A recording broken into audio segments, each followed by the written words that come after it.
With Angel Ribo, who is the founder of the CEO Confidant. After many years traveling the globe doing B2B sales, Angel jumped out on his own to start helping CEOs personally and professionally with their processes and strategies after seeing a need with working so many in his corporate career. He is also the founder of Wisdom for Kids, which is a charitable foundation that helps underprivileged kids in South America. We had a wide-ranging conversation. Angel is very passionate about helping businesses. Small to medium is his particular niche where he really helps those CEOs elevate themselves and their company to the next level. So I hope you enjoy this conversation.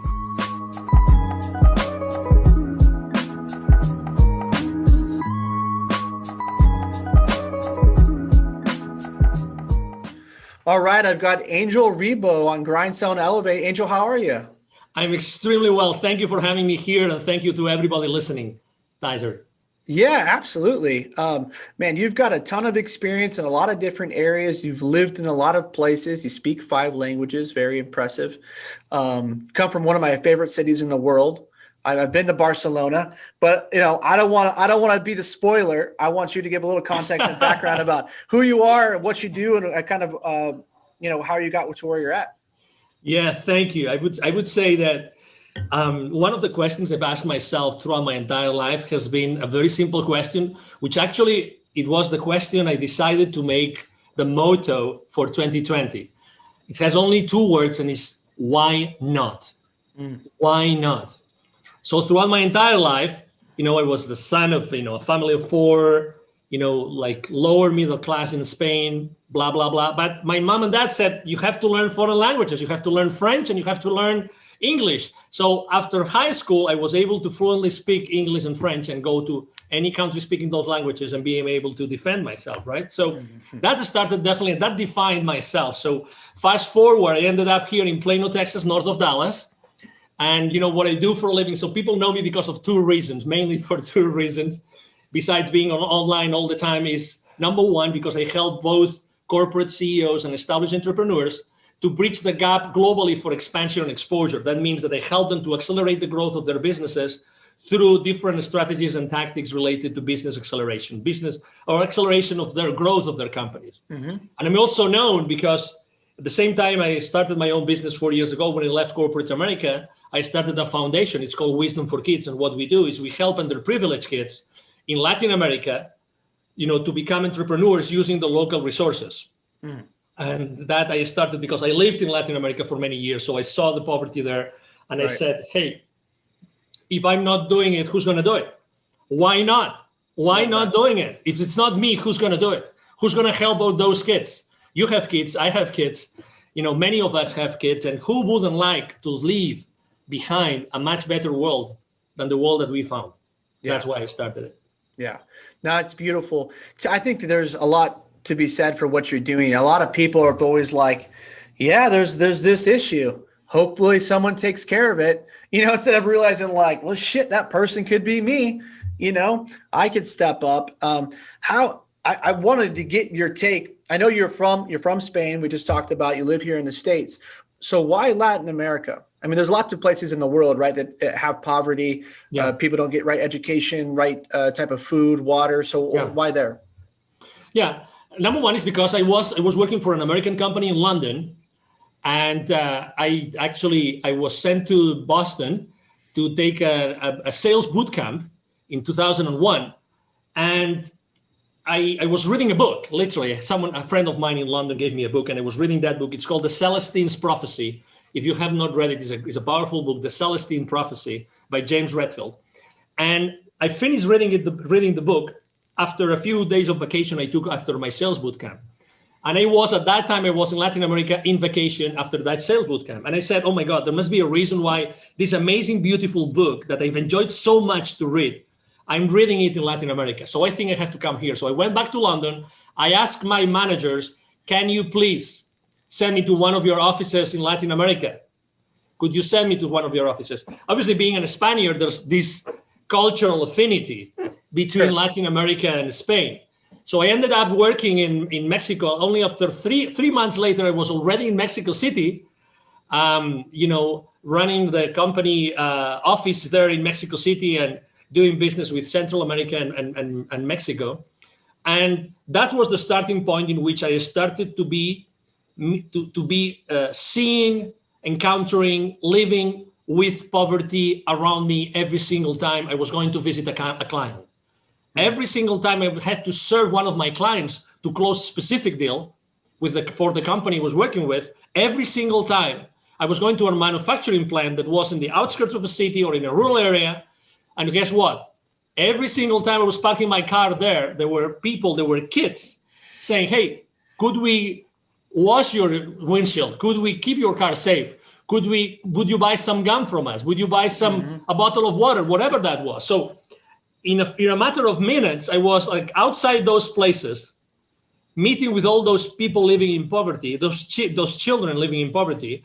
And in a few minutes, I was inside a manufacturing plant, talking to the CEO, who was probably one of the most influential person in the area. So I would see this contrast every single time. So I became so sensitive about, how in a matter of minutes or seconds you can be with extremely wealthy and powerful and influential people, and you can be with completely underprivileged, no drinking water, no basic needs fulfilled kind of children. And that's why when I left corporate America, I said, I have to do something about it. Because if it's not me, who's going to do it? Right. No, it's a wonderful motto. And so what has the foundation been doing to help? Or is there anything that if somebody listened to this and say, hey, yes, I see a need, how can I help or how can I be a part of this? Absolutely. Yeah. You can go to wisdomforkids.today. That's the website, wisdomforkids.today. Basically what we do, and I love to do that, we teach entrepreneurship to kids in a very unconventional way, okay? Because I think that we have to use new ways to inspire children, and to inspire people every time we can. So we actually developed a workshop in which instead of using a whiteboard to teach kids, this is what you have to do, and this is step 1 and 2 and 3. It's a workshop. It took to us almost 2 years to develop it because we have 3 different age groups to make sure that we engage with the kids and the kids engage with us. So we connect with them at an energy level. Like we start the workshop literally dancing. We put a very powerful music and we start dancing. And the kids don't know me, don't know the volunteers, don't know anything about us. But guess what? They are kids. So what do? They start jumping up and down much more than us. They love it. Yeah. And then you see their smiles in their faces. That's who kids are. They might be, living in a I don't know, in a hut, or they actually have to deal with dirt. They don't have drinking water. But when they get to the place where we gather them and we start having this, jumping up and down in a song, they become who they are. They have no masks in the sense that they don't have to pretend to be someone that they are not, because as you know, children are genuine. Yeah. We still have not been able to, we still haven't been able to how to say this without using the word screw up their lives, right? As society, right? So they're still genuine. They really want to have, a joyful life. So we connect at that level in the very beginning of a workshop. And from there, we dance, we play games, we sing together. And we even meditate. We use neuro-linguistic programming very, very, very specifically because we really want to make a difference. This is the starting point of our journey with the kids, which is making sure that they understand that they are worth much more than what they think, that we help them increase their self-esteem, and that whatever they do in their lives, it's going to be all right.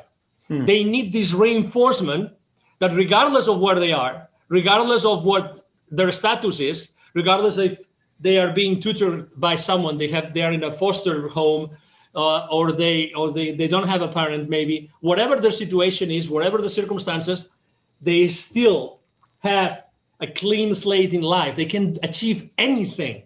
They can do anything, and that's what we focus on the first stages of our journey for the kids, making sure that they know and they realize that they can do so much more and they can become whoever they want to. Yeah, it's wonderful.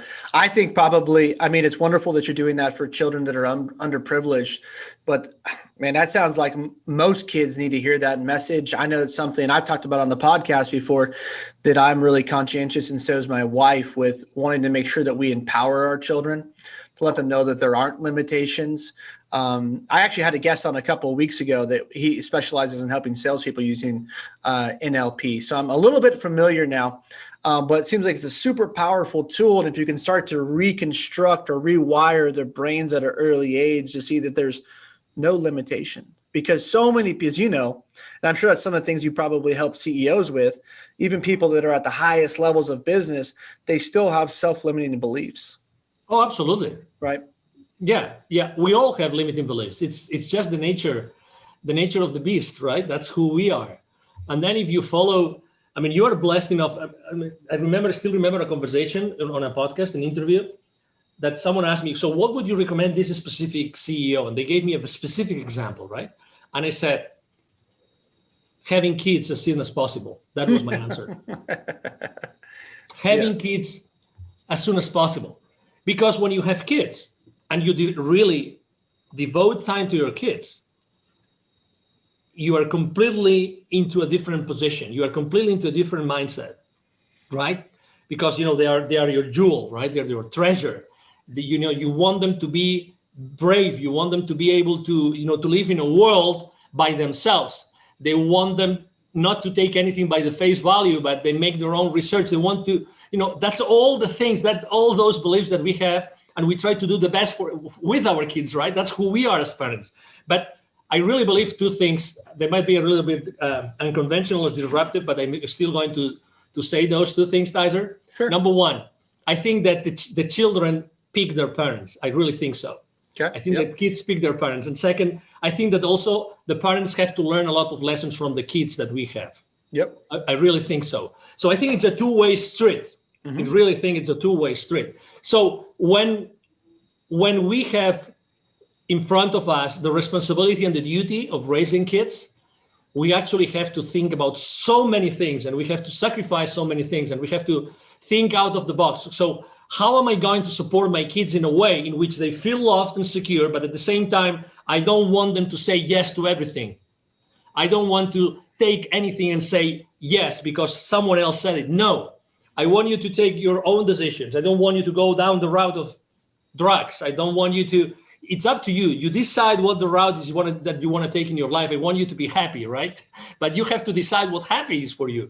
So all those things, oh my God, we are mentoring our kids and we don't have a manual.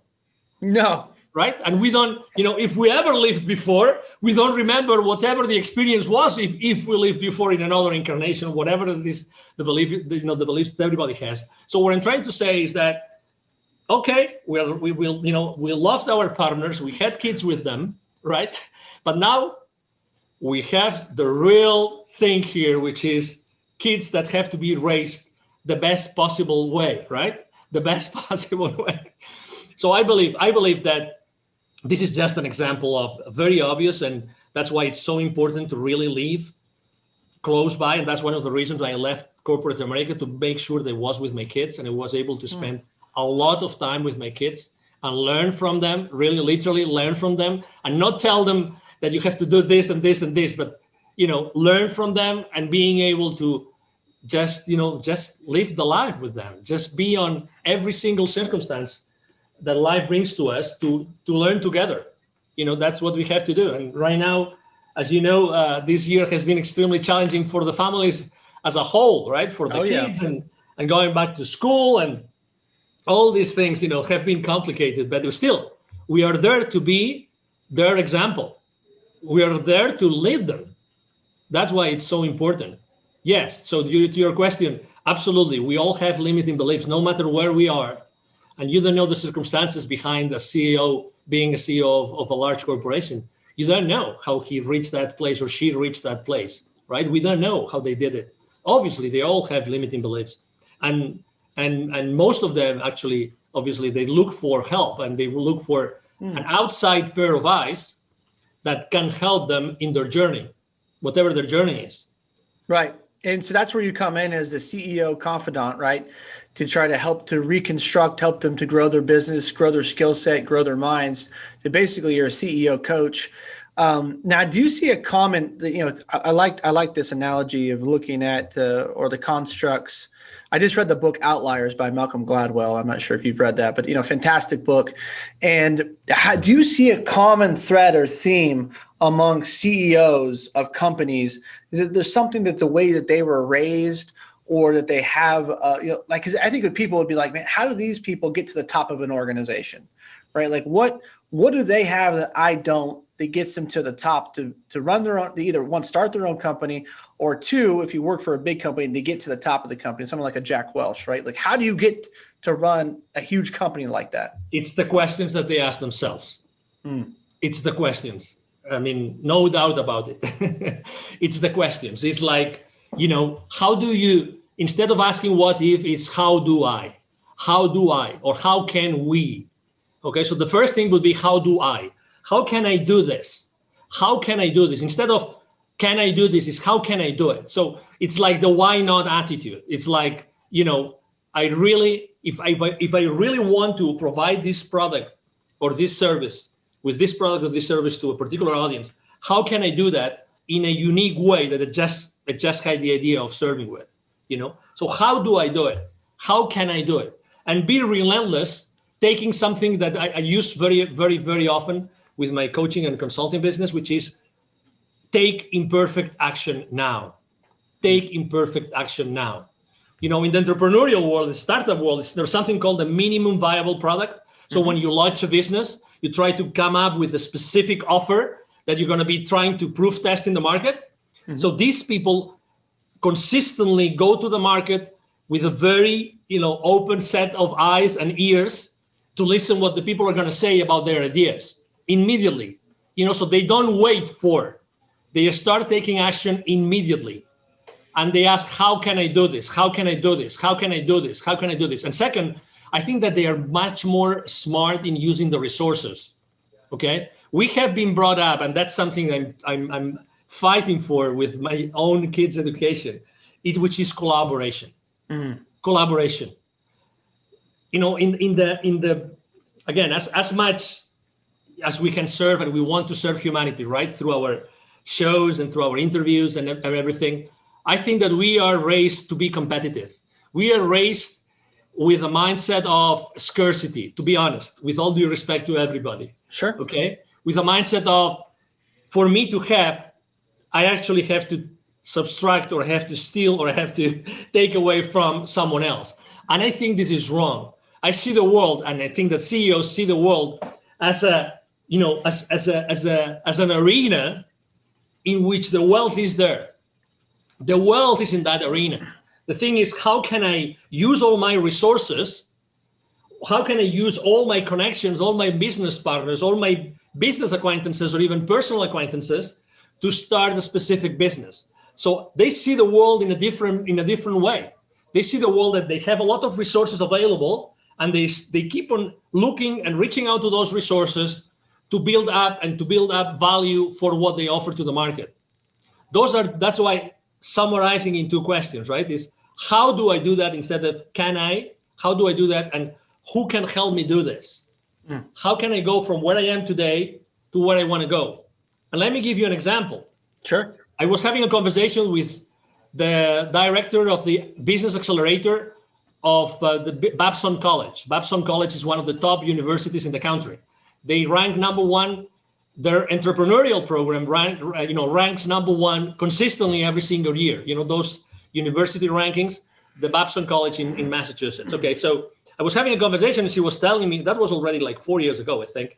And she was telling me, right now, with 10, 15 grand, you can set up the foundation of a very strong, even global startup that will change the world forever.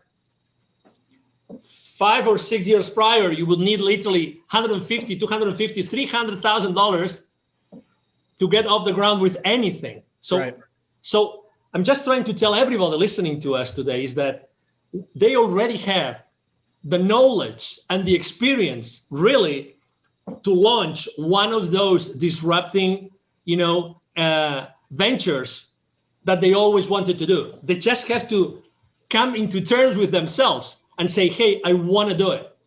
So these people out there that they ask the right questions are not that far away from a mindset perspective from us.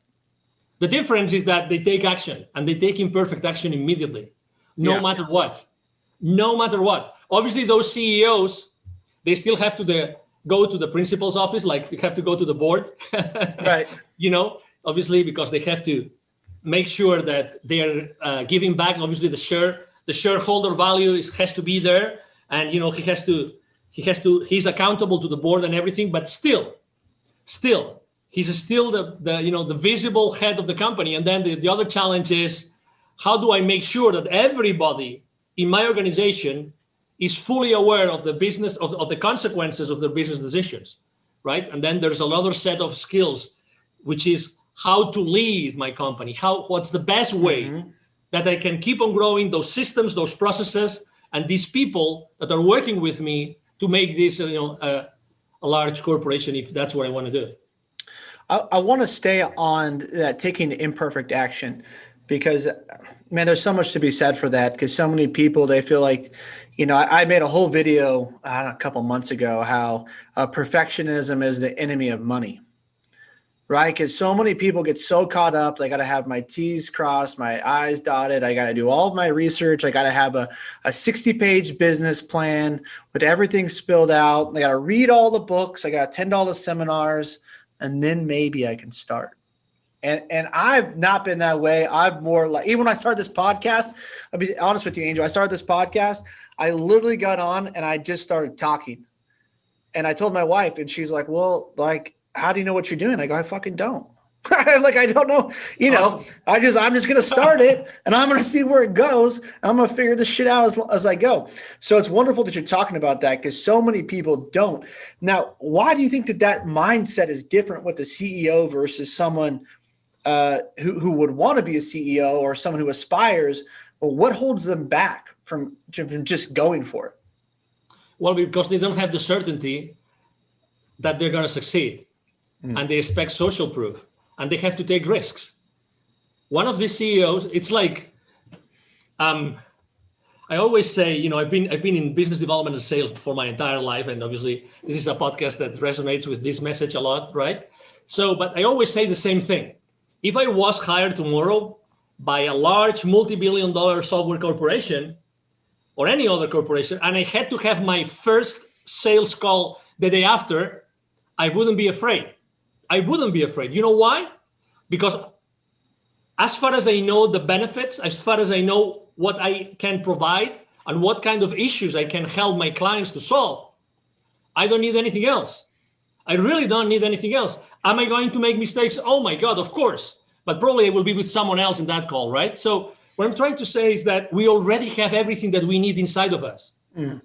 But we are afraid of making a step that, people are going to be laughing at us, or we're going to make a big mistake, or, and then we will never be able to recover. So these CEOs, they already have the certainty. I do have the certainty. I have the certainty that I have a safety net. And I'm not talking about financially. I'm talking about that regardless of what I do, I will never be able to screw it up so much that particular sales call, counterpart will never call me back again. Right. Because of who I am. I'm respectful. My mom and dad, invested a lot of time in me and being, good manners. I am loving and caring. I don't curse that much. Okay. So, at the end of the day, it's going to be me in front of another human being. So I have the certainty that regardless of what I do, it's going to be all right. You mentioned about what you did in your first podcast episode ever. Let me tell you what I did on my first video ever online.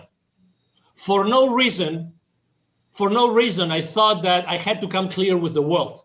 For no reason.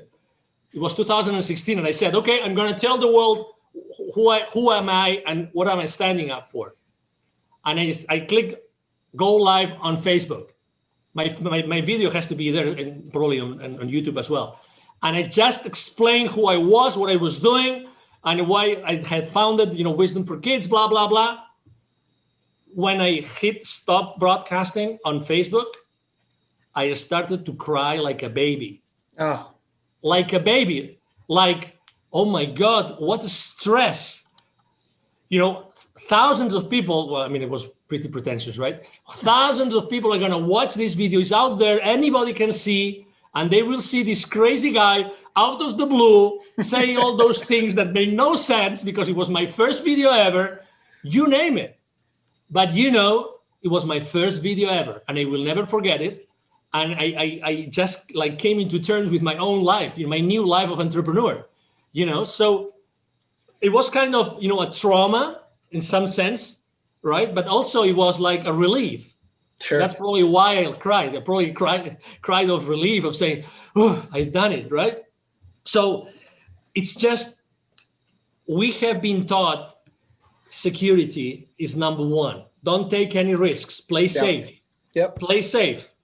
If you knew, that's a wonderful question that probably you have asked, or you have heard you have asked yourself, or you have heard other people asking themselves is, if you knew that it's impossible for you to fail, what would you do today? Right. What would you do today?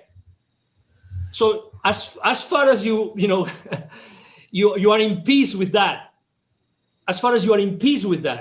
then there's nothing that you can fail on. Not honestly. No, I totally agree. I'm going to read this to you. I haven't done this before, but I called one of my friends called me last night, and he's about 10 years younger than me. Awesome. And we were chatting, and I sent him this, he's doing financially, he's doing very well. He's got 6 figures in cash saved. He's killing at his job. And he called me, he goes, hey, my dad told me this, my friends are telling me this, and I feel like I'm not doing well enough. And, this is kind of where I'm at. And so I texted him this morning. I said, hey, I'm super proud of you. Incredible. You've saved X amount. Know whatever decision you make with anything in life, it's never wrong. This is only an experience. Exactly. That was my message to him. I think that a lot of people need to hear that like, you can't fuck it up. No, you can't. You know what I mean? No. So like the idea you have, execute. Exactly. Go. Just do it. See what happens. If it doesn't work out, at least you know. Absolutely. Right? At least you know. And I'm having chills. As you're saying it, I'm having chills. Because you know what happened? I did even worse. After shooting my first video ever on YouTube, on Facebook, you know what I did? I took the link and I emailed all my contact list. That's wonderful. Love it. Two things happened. Number one, obviously I had the statistics, who opened, who didn't open. I don't remember the statistics now, but I will never forget this answer. Never forget this answer. Someone sent me an email saying, that's the most stupid video I've ever seen. That's the most stupid video I've ever seen. That was probably the first lesson ever. I have had, a budget. I was dealing with budgets on marketing, but that was probably a very interesting marketing lesson for me. Right? Because I said, oh, wonderful. I'm doing something good. If someone is telling me that that's the most stupid video you've ever received. Right? Actually, I think I kept that email but again, so what? Obviously, if I was judgmental, I would have answered to him, have you ever shot a video yourself? Can you please show me how many times have you done this? How do you feel? Why did you do it? What was the outcome? The second thing that happened to me is that the tool I was using to send emails, unfortunately, they blocked me forever. So I actually had to change, this online marketing, tools that you use, that you follow certain path, certain, techniques to send the email. So I sent too many emails. So actually I was blocked for life on that platform, but that's okay. Those were like 2 or 3 lessons learned, and I exposed myself. But at the end of the day, I'm still alive, Tyzer. Right. I'm alive. I'm alive. It's like I'm a real person. You're right. Exactly. I have survived, and that's 4 or 5 years ago, and my kids have grown, and they're all healthy, and they're all in sanity. They're living in sanity still, regardless of what's going on out in the world. So we're here. Yeah. And that experience obviously taught me. Had I not taken that risk, I would have never felt what I felt at that point in time.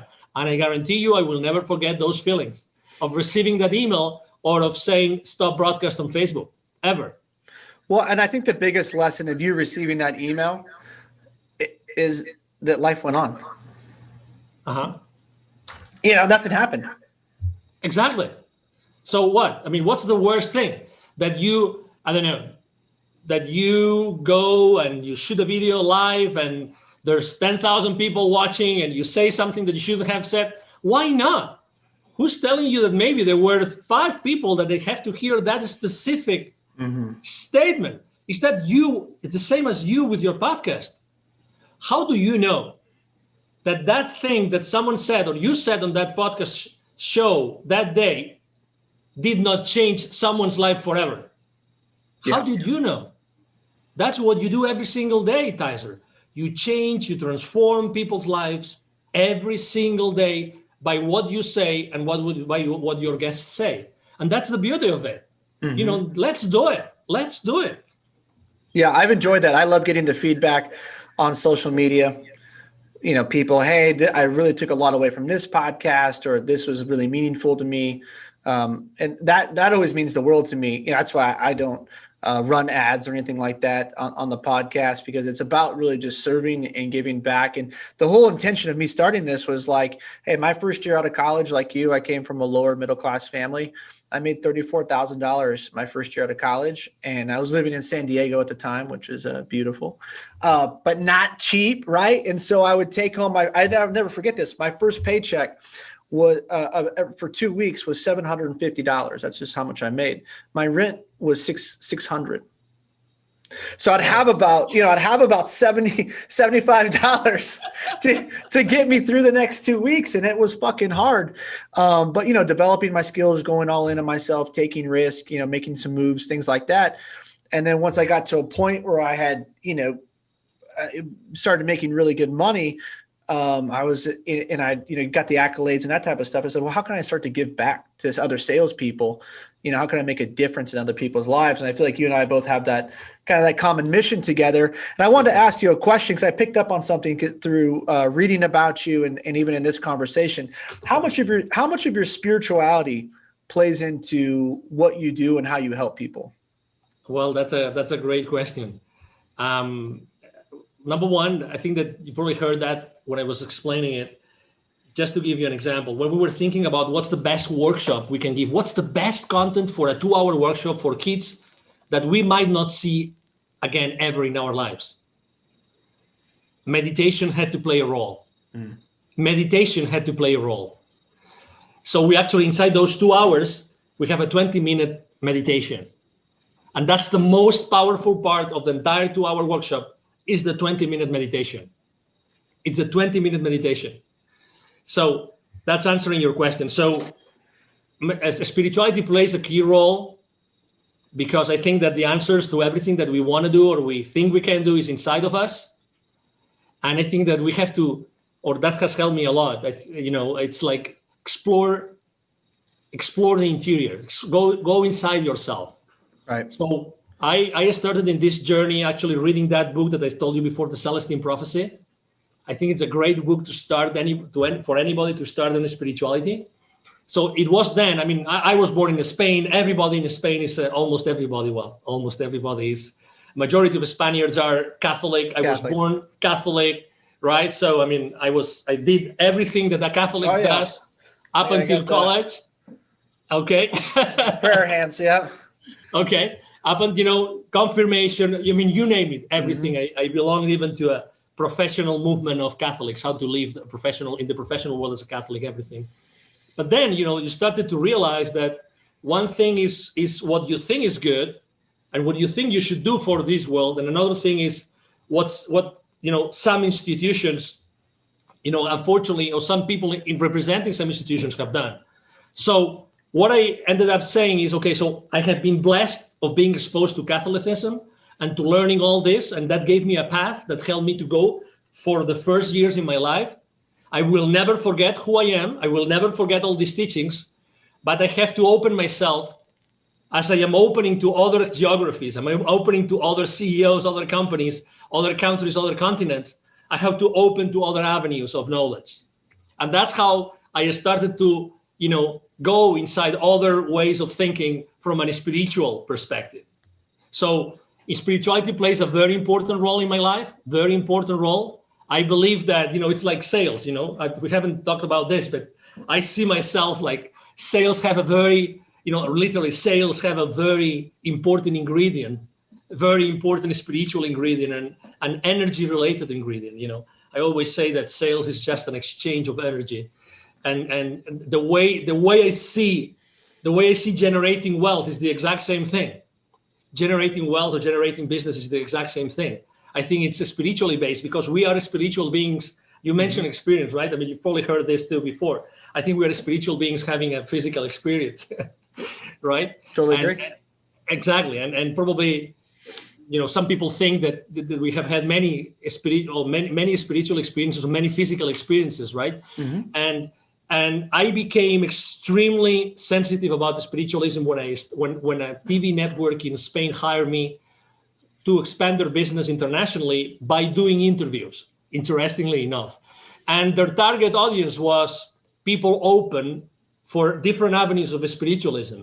So I started to interview people in the spiritual world. And when you start interviewing people in the spiritual world, you suddenly start being curious and asking yourself more questions. One of the series I remember the most was I did a series, I think it was 12 different episodes, interviewing people that had near-death experiences. Okay, so for someone like me, business-oriented, Catholic, computer engineer is my master's degree. Okay, so I'm kind of very ground to earth. Imagine start being curious about all those things, asking questions. Okay, so tell me your experience, right? Tell me your near-death experience. Well, I mean, after 12 people, I guarantee you there will be some questions that you will start asking yourself, right? And you will start looking for answers. So it's like, take the risk. What can go wrong? What can go? I mean, is there a question that maybe you are not going to ask the right question to a specific, guest that had a spiritual experience or that had a near-death experience? Nothing can go really wrong. Just be there, listen. That's something that we have in common, the hosts, right? We listen a lot. So we know exactly what to ask next, right? We listen, but we really listen. We actively listen. So I was doing that, and that all those different interviews, I even was blessed with interviewing, famous people like Les Brown or some Hollywood celebrity and everything. But at the end of the day, you realize we're all human beings. We're all human beings. It doesn't matter if you run a $3 billion corporation or if you are, the front desk, person on the most, smallest business office of that large corporation. It doesn't matter. We're all human beings. We all want to be happy. We all want to raise a family or build some wealth. At the end of the day, we all want the same thing. We're not so different. Yeah, no, I totally agree. And it's great you put it in perspective like that. What a wonderful experience that must have been, getting to interview all those people. That's fascinating. I grew up Catholic as well, Irish Catholic. And so, but my mom's a Reiki master. And she was someone I grew up watching meditate every day. And so I first got exposed to reincarnation and whatnot when I was, 14, 15, start, going and listening to mediums. So I was always been super open-minded, and I love that about my mom was just like, hey, take what you like and leave the rest. Right. That's what you just have to find your own truth and let it resonate within you. But the most important part, doesn't matter what you believe in, as long as you know why you believe in it. And you're open-minded to other people having their own experience, even if it's different from yours. Now that's one of the things I wanted to ask you. So when you're working with the CEOs and you're helping them find maybe some problems within their business or reconstruct their business, do you ever suggest to them, hey, you seem a little stressed out, seem like you got a lot on your plate. Have you ever tried meditating? I mean, do you talk to them a lot about that, or is it just kind of purely just dive in and here's a marketing agenda? This is what we should be doing. No. Actually, it's funny because eventually my clients ask me. I mean, I start typically with consulting or training, and then they ask me to be their confidants, or they ask me to be their coaches because of that, because of the questions. Because I really believe that coaching is much more powerful than consulting. Yeah. I can share my teachings. I can put my eyes. I can try to analyze on their behalf, or helping develop business in a particular new geography, expand their business internationally in some place. But at the end of the day, what really helps me, what really moves the needle for them, is that they embrace those teachings, they embrace those lessons, and they become part of their daily life. Okay, so are they open? Do I suggest that to them? Of course I do. I ask them what they do.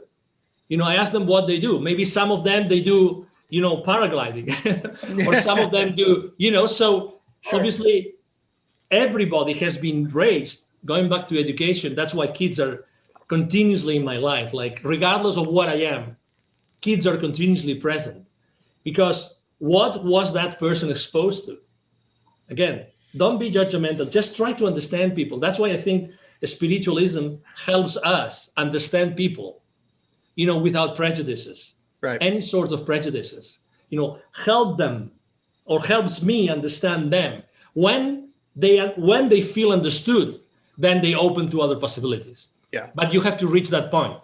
So, I think that CEOs more and more are open to do other things they haven't done before, but they have to see the value. Once they see the value and they see the results, typically their CEOs are very results oriented for obvious reasons, right? Very specific, very clear on what they want to measure, right? So that they can manage properly. Yes, they are open, and more they are open to do that. And well, we are more and more isolated than ever before. 12 months ago, we would meet with many more people, much more often. Right now, unfortunately, there's things that we cannot do so much, and things that unfortunately we have to abide by, and so social interaction becomes more and more needed. I would say social interaction becomes more needed among everybody in the corporate world. Yeah. And I really want to hone in on a point that you made, because I think a lot of people might have missed it. But talking about, CEOs are, results, target, goal oriented, right? But you can't ever get to your results, your target, or your goal, whatever you want to call it, unless you have the right habits instilled. And you talked about, what I got from that was the process. And it's making sure that once you have the right habits in place, it'll facilitate the right results.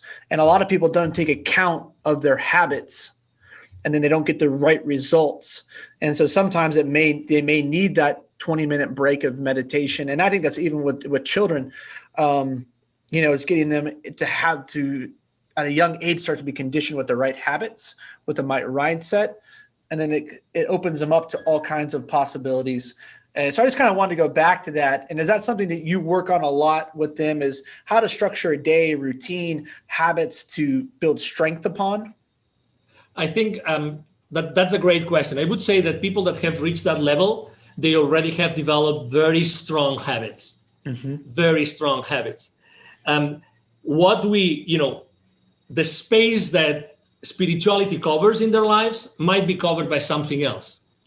But still, to your point, yes. Obviously, building additional habits takes time. What I typically do is, I think that besides the habits, I don't think that's the main blind spot I see in companies, more than the habits of the CEOs, is more, are they measuring the right things? Are they measuring the right things? And are their employees, their teams, everybody, not only the ones that report directly to them, not only the leadership team in the companies, but everybody, are they really aligned to what he stands for? Yeah. That's the most important thing. Because at the end of the day, as a person, as an individual, as a CEO, that's how much you can do, right? You are one person. So you have to rely on something, and you have to put in place something. So that's why I think that obviously I help entrepreneurs, or I help like startup CEOs to go to the next level, changing habits. But once you reach certain point, I help them to manage some conflicts which arise in their families, in their, personal lives, etc.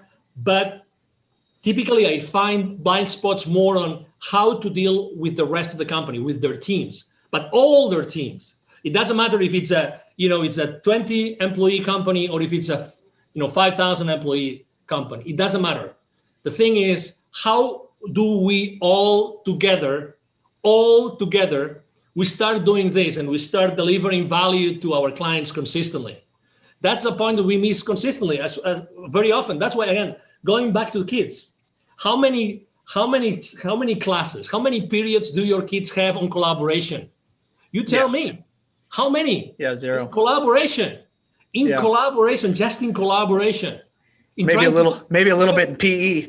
That's about it, Exactly. Yeah. Exactly. And you are a coach, right? So you understand the power of synergy, you understand the power of passion, of enthusiasm, of having a manager. How important is a manager to your team?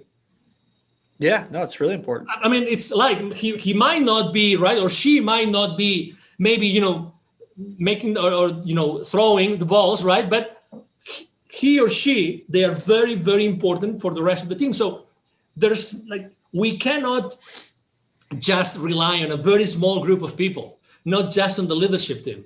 The thing is, how do we make that every single person in the organization fully aware of the consequences, of the impact of their business decisions? And that's typically what I work the most. Helping the business leaders understand and impact that side of their business. Let's make sure that your entire organization is mostly aligned to what needs to be done. Right. To eventually provide the shareholder value that your shareholders want, because they invested in you, right? So you are obviously reporting to this board because you are also reporting this value that you have to bring back to the shareholders. Yeah. The thing that kind of struck me that I don't see often enough in a way that's done correctly is, Jocko Willink. I'm not sure if you're familiar with Jocko. No. He has a leadership and consulting firm. He got a great podcast. He was a former Navy SEAL. And he talks about, so a lot of his experience when it comes to leadership consulting is based around this idea of the military works so well because you have all kinds of different ranks, right? But they always have a common mission. And everybody on the team understands what the mission is and how they contribute to it. And so often, like corporations and companies, it doesn't matter the size, just don't fucking get that. They may have some fluffy mission statement out there that 80% of their fucking employees don't even know. But I think that if they really honed in and had a viable mission statement that people knew and people could buy into, and that they could all get on the same page, understand how they're contributing to the mission. It sounds to me that's kind of like what you do. You make the mission evident to people, right, across the entire organization. Let me tell you something. Not only they have these fancy missions in the main, meeting room or, the front desk, the hallway, whatever, they make their employees to learn it. Yeah, I know. Yeah. They make their employees to learn it. And sometimes, or unfortunately very often, it's so difficult to learn it. It's so difficult to learn it just because the wording, just because of the message, so I really believe that the number one goal of a mission is that it's engaging for the employees, because they are the ones who are going to be delivering the value to the suppliers, the vendors, the business partners and the clients, right? So if a mission is so complicated that people have to memorize it, it's a wrong mission. Oh my God. I remember, I will never forget that company. The mission was so complicated with so many terms, none of the terms was obvious, was evident, was so difficult to learn.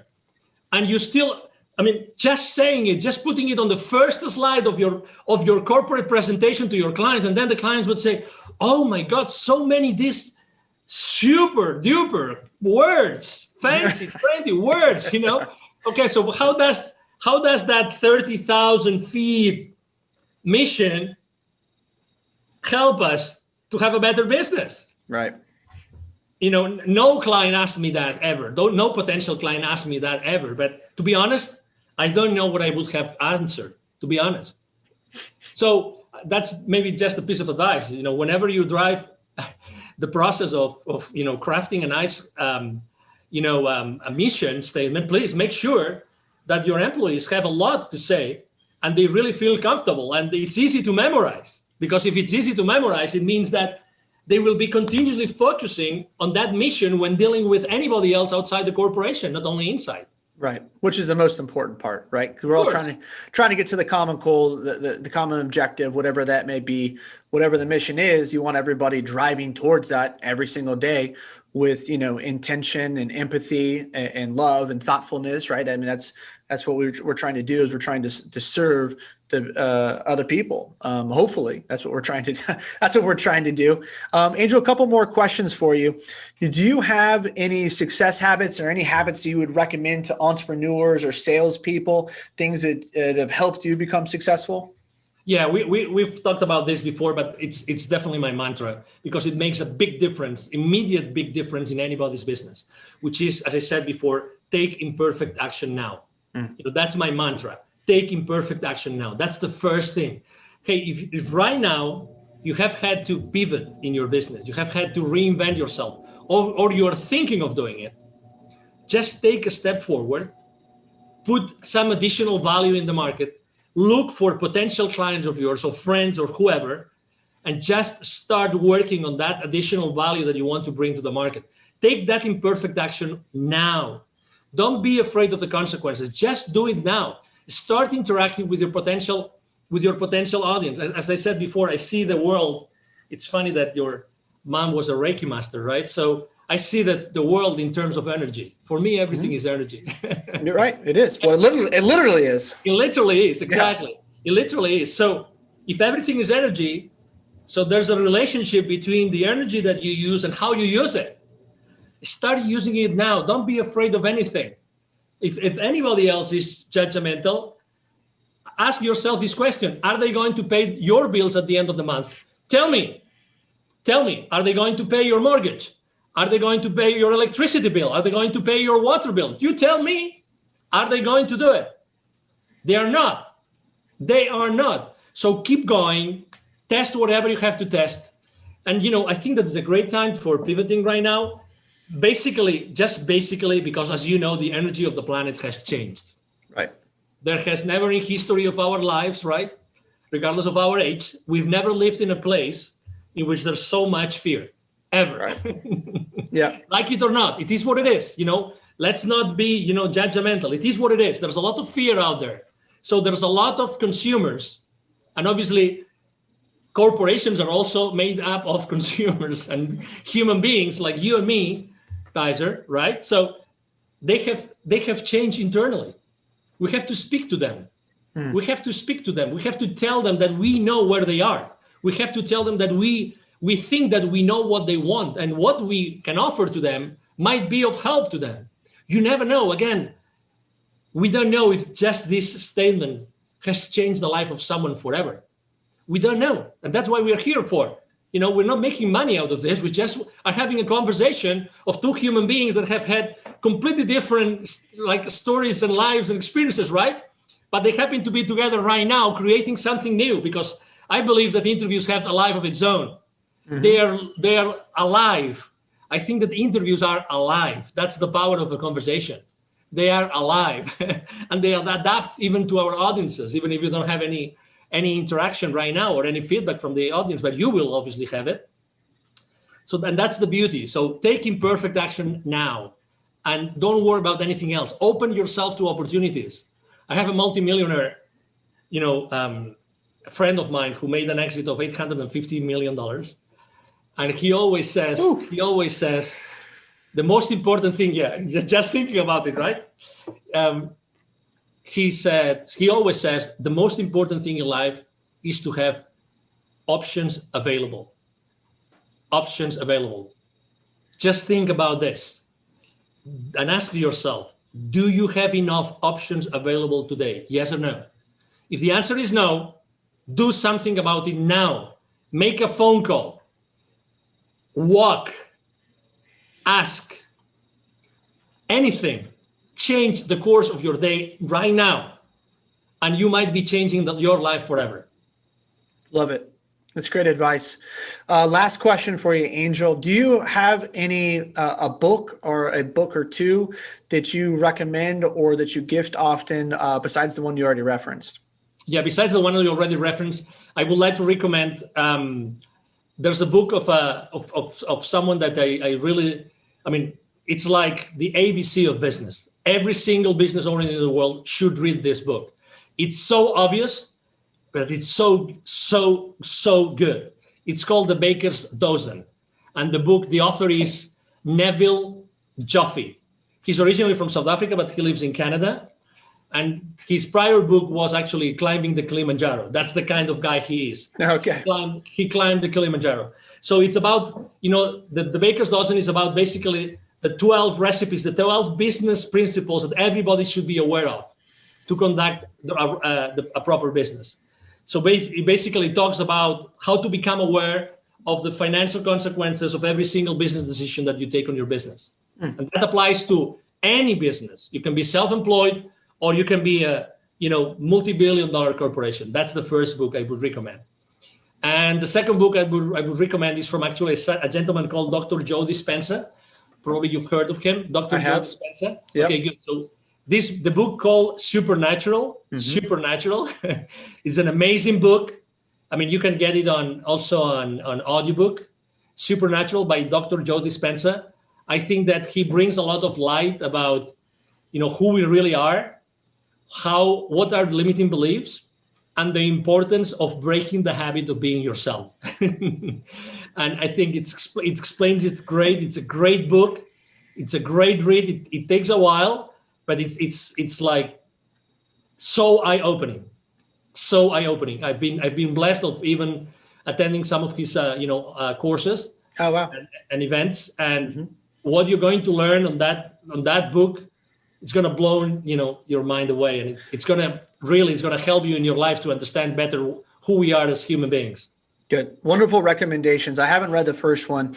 I'm familiar with Supernatural. It's my wife actually, she was doing her a yoga certification a couple years ago, and it was part of her class reading. And so she knows I'm into spiritual books, so I end up picking it up. And I've seen many of his interviews on Aubrey Marcus, and I don't know if he's been on Rogan, but he's done the podcast tour, so you can find a lot of his content out there. It's phenomenal.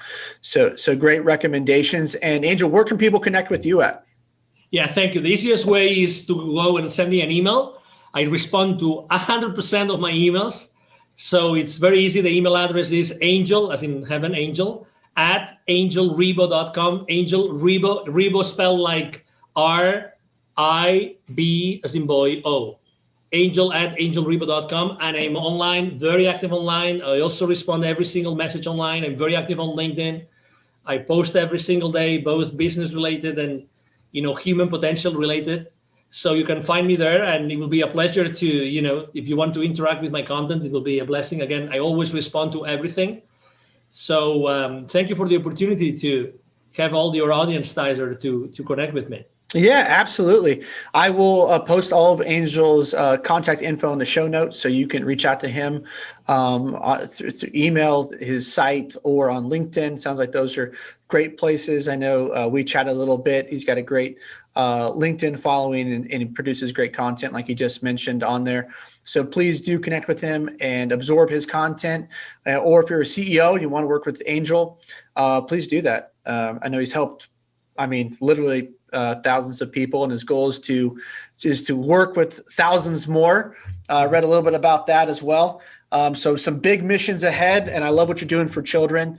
That's something, that mantra this year, save the children, all the stuff that's been happening to them around the world, just in general, that's been exposed.